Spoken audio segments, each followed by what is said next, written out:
Absolutely and I'll give stunning you a car. performance, Nathan. To the Mocked the finest Heir. pianist in the city. Until a black Cheers. homeless man played like a pro. The city pulsed with neon that night, the streets alive with laughter, horns, and the sound of expensive shoes tapping marble. Inside the glass-walled, Aurelius Grand Hotel, an elite charity gala was in full swing. Cameras flashed, violins played, and a $10 million grand piano stood at the center of the hall like a sleeping lion.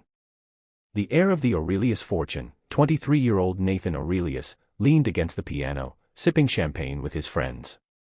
His laughter echoed loudest. "You see this," he bragged, tapping the keys with mock grace. "This Steinway is worth more than most people's lives." His friends laughed. "Yeah, but can you even play it?" someone teased. Nathan smirked. "I don't need to. I pay people to make music for me." Outside, through the hotel's glass doors, a thin figure stood watching in the rain, a man in a torn coat, clutching a small plastic bag.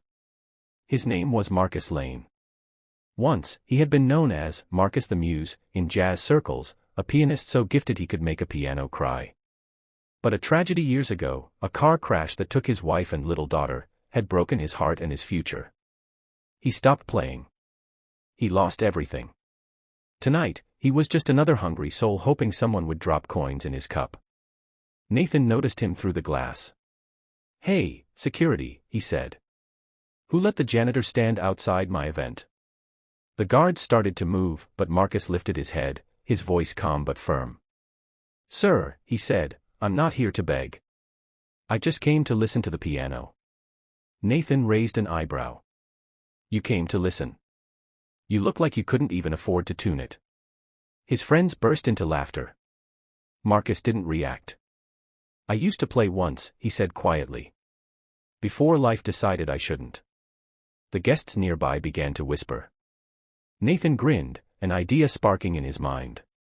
"All right then, maestro," he said mockingly. "Tell you what, play this $1 million piano, and if you impress me, I'll give you a car." The hall went silent. Marcus hesitated. His hands trembled. His shoes were soaked, and his coat dripped onto the marble. The guards looked uncertain. But then, slowly, Marcus stepped forward. "You sure about that?" he asked. "Because if I play from the soul." Nathan smirked. "Do your worst." Marcus sat down. The crowd snickered. A homeless man touching a masterpiece.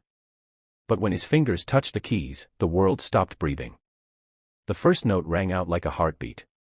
Then another. And another. The melody rose, soft and trembling at first, then growing, a storm of feeling pouring from a man who had lost everything yet somehow still carried light inside him. It was grief and hope, pain and peace, all in one river of sound. Guests froze mid-sip. Waiters turned. Even the violinist stopped playing. Tears welled in the eyes of women in gowns who moments ago had mocked his rags. Marcus wasn't playing music, he was speaking through it. Each note told his story, of loss, of love, of sleeping on park benches but dreaming anyway. Nathan's smirk faded. He stood still, glass slipping from his hand and shattering. Marcus ended the piece on a single, aching chord. Silence. Then, thunderous applause. People rose to their feet. Some cried. One woman whispered, "Who is he?"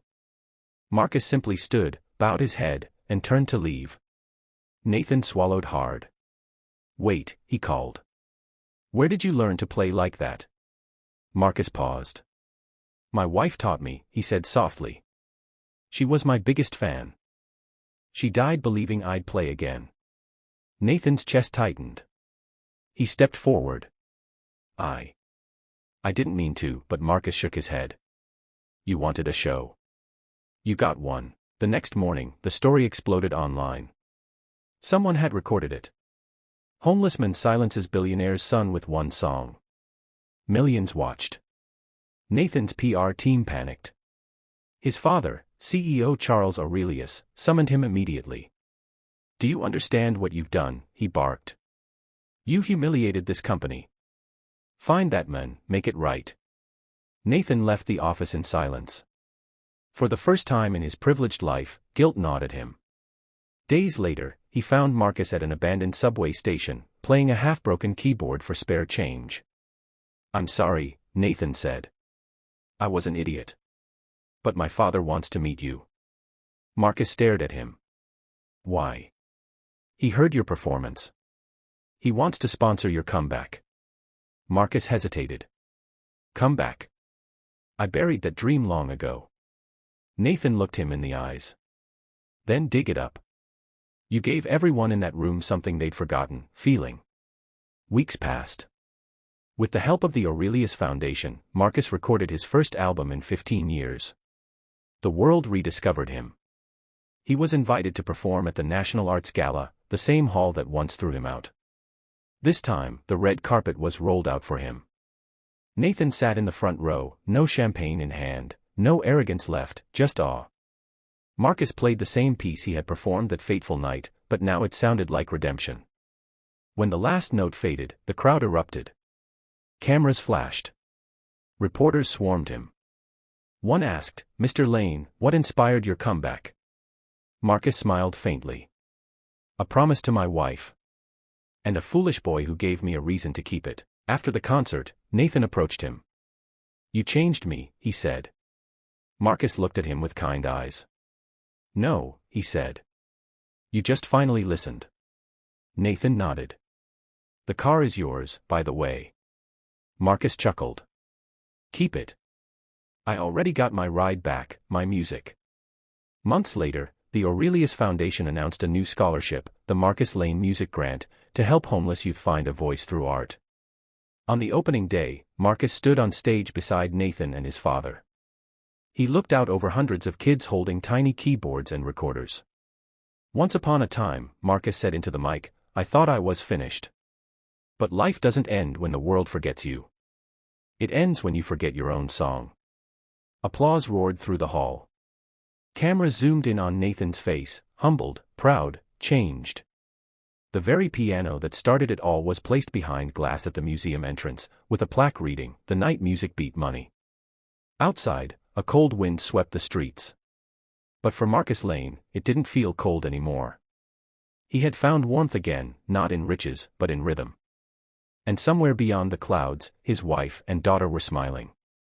The men who once played for leftovers now played for the world. And every time he touched the keys, they sang not of sorrow, but of grace, the kind that could only come from a soul that had already been through fire, and learned to make music from the ashes.